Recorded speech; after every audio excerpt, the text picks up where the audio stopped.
नमस्कार मित्रांनो, मी प्राध्यापक नामदेवराव जाधव 12 लाख मराठी तरुणांना उद्योजक होण्याचे ध्येय प्राप्त करणारा माणूस. मित्रांनो, जशी जशी 24 डिसेंबर ही तारीख जवळ येईल, मराठा आरक्षण हे आपल्या हक्काची भाकरी आपल्या ताटामध्ये येईल, तसं तसं या आरक्षणाबद्दल, या आरक्षणासाठी लढणाऱ्या लोकांबद्दल अनेक प्रकारच्या अफवा, अनेक प्रकारचे धुरळा उडवला जाईल. त्याच्यामध्ये कारस्थानं होतील, कटकारस्थानं होतील, याच्यामध्ये बऱ्याच भानगडी होतील. मित्रांनो, लोकांना कन्फ्यूज करायचा प्रयत्न होईल. सगळे प्रकारचे डावपेच होणार आहेत. कारण भारतीय राज्यघटनेच्या चौकटीत आपण पहिल्यांदा बसणारं, टिकणारं आणि आपल्या हक्काचं आरक्षण घेणार आहोत. आणि हे ज्या लोकांना पाहत नाही ते लोक दोन गोष्टी करणार: आरक्षणाच्या बद्दल कन्फ्युजन तयार करायचा प्रयत्न करणार आणि आरक्षणासाठी जे लोक लढतायत, भांडतायत, त्यांच्या प्रतिमा हनन करायचं काम करणार, त्यांचं चरित्र हनन करायचं काम करणार. मुद्देसूद मला तुम्हाला सांगायचे, काल परवा एक घटना घडली. एका कार्यकर्त्याकडे पिस्तूल सापडलं.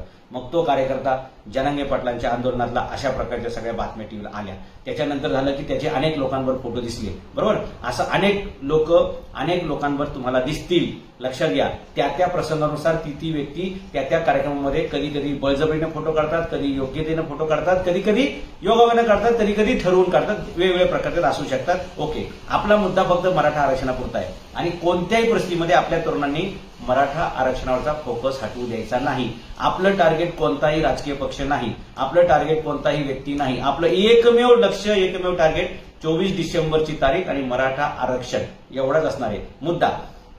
आपला मुद्दा काय तर या संदर्भामध्ये एखाद्या व्यक्तीकडे पिस्तूल सापडतं वगैरे, हे सगळ्या बातम्या झालेल्या आहेत.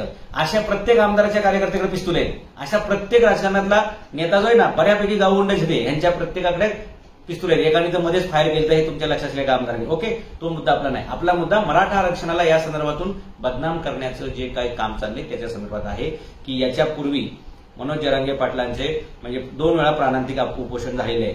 त्याच्यापूर्वी पण त्यांच्या अनेक सभा झालेल्या आहेत. ही घटना घडली जवळपास 2 सप्टेंबरच्या आसपास. त्याच्या अगोदर सुद्धा मराठ्यांची 57 वर्षे शांततेने निघलेली आहेत. या घटनेनंतर म्हणजे आंतरवली सराटीमध्ये दगडफेक आणि बाकी पोलीस लाठी हल्ला, हे सगळं प्रकरण झाल्यानंतर सुद्धा मनोज जरांगे पाटलांच्या अनेक सभा झालेल्या आहेत. अनेक जिल्ह्यात, तालुक्यात कुठेही मुंगी सुद्धा पायाखाली मेलेली नाही. मराठा समाज हा शांतताप्रिय आहे आणि मराठा समाजाला स्वतःला न्याय मिळणार आहे. मराठा समाजाच्या हक्काचं आरक्षण त्यांना मिळणार आहे. मराठा समाज कशाला गुंडागर्दी करेल, मराठा समाज कशाला दादागिरी करेल? कारण आमचा फायदा होणार आहे, आमचं नुकसान टाळणार आहे. आमचं 70 वर्षाचं जे नुकसान आहे ते भरून निघणार आहे. आमच्या 3 पिढ्यांचा बॅकलॉग भरून निघणार आहे. आम्ही कशाला दंगा करू, मारामारीची भाषा आम्ही कशाला करू? कारण आमच्यावरती अन्याय झालाय. आता तो न्याय मिळण्याचा, न्यायाचा दिवस, जजमेंटचा डे आमच्या बाजूने आलेला आहे. आणि भारतीय राज्यघटनेच्या चौकटीमध्ये पहिल्यांदा असं होणार आहे की ज्या नियमाने आरक्षण दिलं जातं, टिकलं जातं, त्या नियमात आपण बसणार आहे. 50% वरचं जर कोणी बोलायला लागला, 52% वरचं, तर ती सरळ खाप ठरणार आहे. आपल्याला वरचं नकोय, कारण वरचं वरच निघून जाणार आहे. ते खाली येणार नाही आणि ते खाली झिरपणार नाही. आपल्याला ते मिळणार नाही. मिळणार काय आहे? 50%च्या 52%च्या आतलं आणि ओबीसी मधलं. आणि त्याचा सगळ्यात सोपा मार्ग एवढाच आहे की कुणबीच्या नोंदी शोधणं. ह्या नोंदी पूर्वी सुद्धा होत्या, परंतु आपल्याला असं सांगितलं जायचं की तुम्ही मागासलेचे पुरावे द्या, तुम्ही शैक्षणिक, आर्थिक, सामाजिक मागासलेचे पुरावे द्या. ते पुरावे असून सुद्धा आपल्याला माहित नव्हतं की ह्या पुराव्याच्या आधारे आपल्याला डायरेक्ट एंट्री मिळते. आता हे लक्षात आलंय. मनोज जरांगे पाटलांनी जे आंदोलन केलं आणि त्यांनी बरोबर स्टँड घेतला. मित्रांनो, अजिबात कन्फ्युज व्हायचं नाही. मनोज जरांगे पाटलाचा 20-21 वर्षाचा अनुभव आहे. त्या माणसाचं आयुष्यच अख्खं चळवळीत गेलेलं आहे. मराठ्यांना आरक्षण कसं मिळेल एवढाच त्या माणसाचा हेतू आहे. आणि म्हणून आपण सगळे त्यांच्या पाठीशी उभे राहिलेलो आहेत. अख्खा समाज त्यांच्या पाठीशी उभा राहिलाय. जे काम कोणत्या पक्षाला जमणार नाही, जे काम कोणत्याही प्रस्तावित नेत्याला जमणार नाही, ते काम एक शेतकऱ्याचा मुलगा करतोय. आणि याच्याबद्दल सगळ्यांच्या मनात पोटसूळ उठणं स्वाभाविक आहे. सगळ्यांचं पित्त खवळणं सहज शक्य आहे. कारण या प्रस्थापित नेत्यांना, प्रस्थापित पक्षांना आपण सोडून दुसरं कुणी वर उद्याला यावं असं परवडत नाही, आवडत नाही. त्याच्यामुळे या शेतकऱ्याच्या मुलाला बदनाम करण्याचे अनेक षडयंत्र केली जातील. अनेक प्रकारचा धुरळा उडवला जाईल. अनेक प्रकारच्या वावटळी, अनेक प्रकारच्या अफवा पसरवल्या जातील.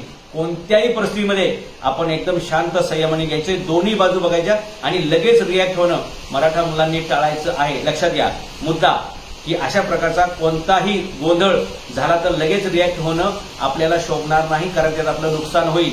ज्या लोकांना वाटतं मराठ्यांना आरक्षण मिळू नये तेच लोक अशा प्रकारचा दंगा करणार, तेच लोक अशा प्रकारचे अफवा पसरवणार. मनोज जरांगे पाटीलला ह्याचा पाठिंबा आहे, मनोज जरांगे पाटील त्याचा माणूस आहे, अशा प्रकारचं अ ब क ड असे सगळेच पक्ष, सगळ्याच प्रकारचे राजकारणातले लोक मनोज जरांगे पाटलांवरती व्यक्तिगत हल्ला करणार, व्यक्तिगत त्यांचं चारित्र्यहनन करणार, त्यांच्या नेतृत्वाबद्दल विश्वासार्हतेबद्दल प्रश्न निर्माण करणार. ही त्यांची रणनीती आहे. कारण जसं जसं 24 डिसेंबर जवळ येईल दोन्ही बाजूचे सगळेच पक्ष तुटून पडणार आहेत. लक्षात घ्या, सगळेच नेते तुटून पडणार आहेत. कारण त्यांचा जो सगळा बेस आहे ना राजकारणाचा, तो सगळा ढळून गेलाय. याच्यापूर्वी कोणत्याही नेत्याला कोणत्याही प्रश्नावरती जेवढं समर्थन मिळालेलं नाही तेवढंच समर्थन महाराष्ट्राच्या जनतेनं एका शेतकऱ्याच्या पोराच्या पदरामध्ये टाकलेले आहे. कारण विश्वसनीयता, प्रामाणिकता आणि सचोटी हे 3 गुण या गरीब शेतकऱ्याच्या लेकराच्या स्वभावात दिसलेत लोकांना. आणि आपलाच मुलगा, आपलाच पुतण्या, आपलाच भाचा, आपलाच नातू याच्या पुढे राजकारणातल्या लोकांना दिसत नाही. माझं कुटुंब हाच माझा देश समजणारे लोक आहे. आपल्यासाठी आपला समाज हेच आपलं कुटुंब आहे आणि म्हणून आपण ते लढलं पाहिजे. अशा प्रकारचं कोणत्याही अफवांना आपण बळी पडायचं नाही. हा या पक्षाचा आहे, या पक्षाने त्याला मॅनेज केलाय, या पक्षाने त्याला सोडलाय, या पक्षाचा त्याला पाठिंबा आहे, अशा खूप अफवा पसरल्या जातील मित्रांनो. जशी जशी 24 डिसेंबर जवळ येईल आपल्यामध्ये फाटे फुटण्याचे, आपल्यामध्ये मतमतांतर तयार करण्याचे अनेक षडयंत्र हे राजकीय लोक करतील. हे राजकीय लोक लय डेंजर असतात. लक्षात घ्या, आपल्याला दिसायला ते वेगवेगळ्या पक्षात दिसतात पण वर सगळे एकच असतात. सगळ्यांचा हेतू एकच असतो. सत्ता कोणाची जरी आली, कोणाची जरी सत्ता गेली तरी ह्यांची कामं थांबत नाहीत आणि ह्यांचं काम एकच असतं, आपल्या मुलाला, आपल्या नातवाला, आपल्या भाच्याला, आपल्या भाचीला, पुतणीला राजकारणात स्टेबल करणं. यांची ही घराणेशाही आहे आणि या घराणेशाहीच्या विरोधात हे लोकशाहीतलं सर्वसामान्य लोकांचं आंदोलन आहे. आपल्या कुणबीच्या नोंदी सापडतायत, कुणबीच्या नोंदी सापडल्या 32 लाखापेक्षा जास्त. आपण ओबीसी मध्ये जायला पात्र आहोत आणि घटनेच्या नियमानुसार प्रत्यक्षात आपल्याला हे आरक्षण मिळण्यामध्ये आता कोणताही अडथळा राहिलेला नाही. त्याच्यामुळे छगन भुजबळ सारख्या ज्या लोकांना पुढे केलं जातंय किंवा छगन भुजबळचं सगळं अस्तित्वच ओबीसी ह्या शब्दावरती आहे. मराठे ओबीसी मध्ये गेल्यानंतर या ओबीसीचं नेतृत्व कोणी करायचं असा प्रश्न भुजबळांना पडलेला आहे. त्यामुळे भुजबळ सगळं कडबळ गोळा करतात आणि ओबीसीचा नेता, ओबीसी नेता असं बोंबलत सुटतात. वास्तवात छगन भुजबळ हे ओबीसीचे नेते नाहीत. जर ते असते तर त्यांनी नाशिकमधून खासदार आपल्या पुतण्याला करण्याऐवजी एखाद्या ओबीसीतल्या एखाद्या होतकरू मुलाला का केलेले नाही हे लक्षात घ्या. छगन भुजबळ हे ओबीसीचे नेते असल्याचं भासवतात. जर तसं असेल तर त्यांनी ओबीसीमध्ये ज्या 350-400 जाती आहेत त्यातल्या कोणाकोणाला किती न्याय दिला याचा त्यांनी पहिला लेखाजोखा मांडला पाहिजे, त्याचा हिशोब झाला पाहिजे मित्रांनो.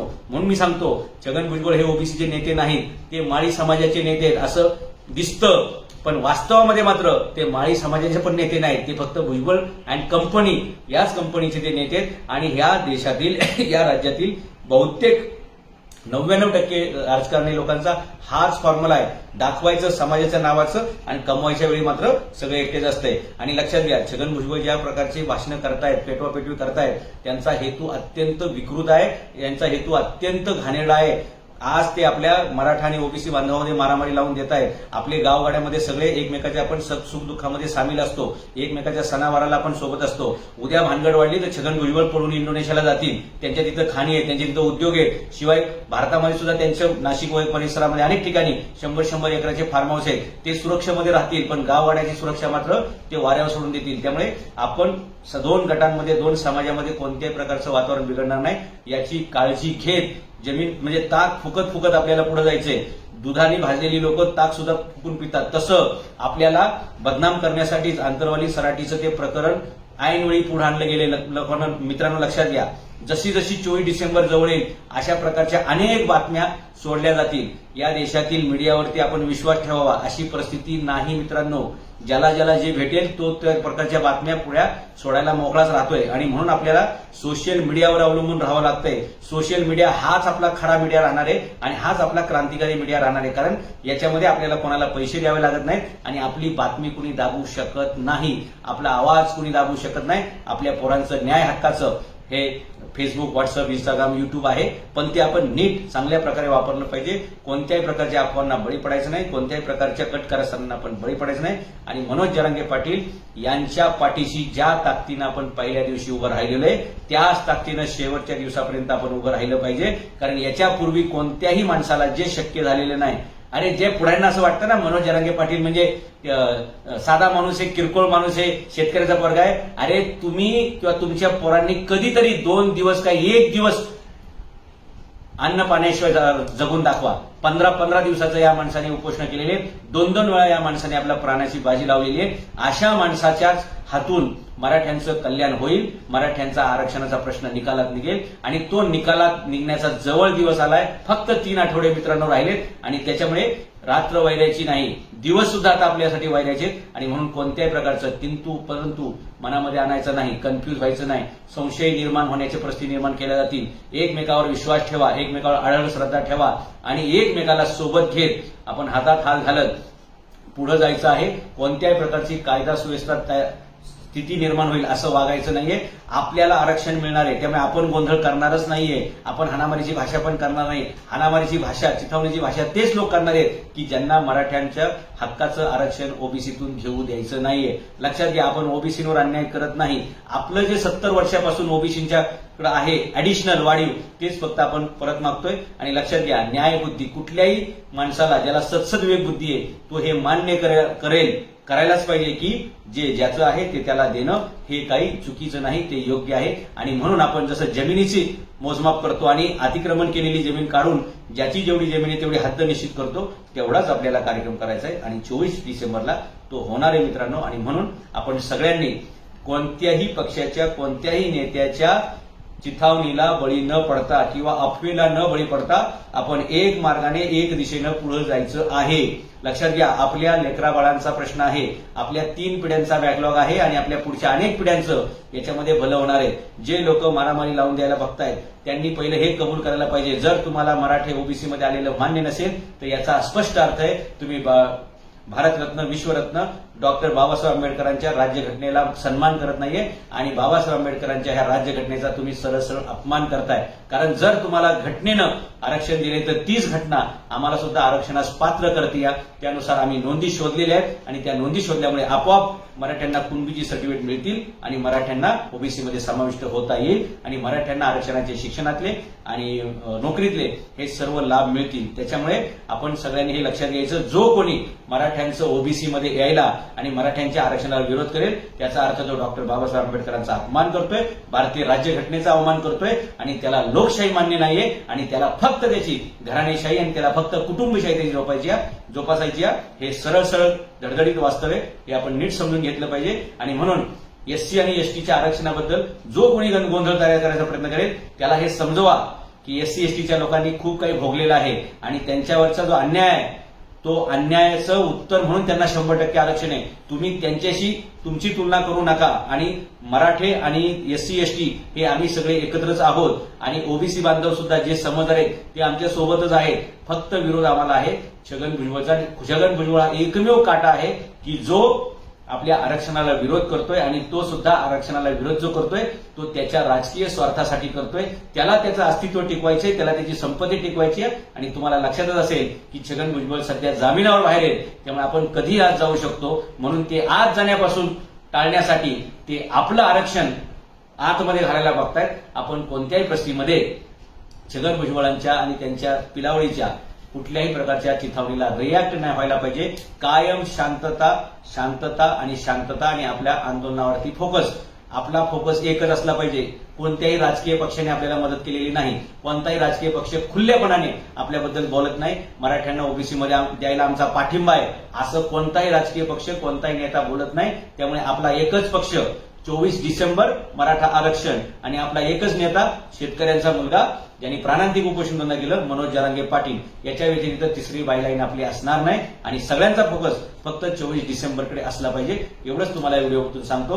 कोणत्याही प्रकारच्या भूलथापा, कोणत्याही प्रकारच्या अफवा ह्या राजकारणी लोकच पेरणार आहेत. त्याच्यावर अजिबात विश्वास न ठेवता मनोज जरांगे पाटील जे स्टेटमेंट देतील ज्या पद्धतीने ते आपल्याला निर्देश देतील त्या पद्धतीने आपण सगळ्यांनी वाटचाल करायची. कारण कर्तृत्व त्यांचं आहे तर नेतृत्व त्यांचंच आपण मान्य केलं पाहिजे आणि कर्तृत्व आणि नेतृत्व याच्या संगमातूनच आपल्या मराठ्यांना आरक्षण मिळणार आहे हे लक्षात ठेवा. धन्यवाद.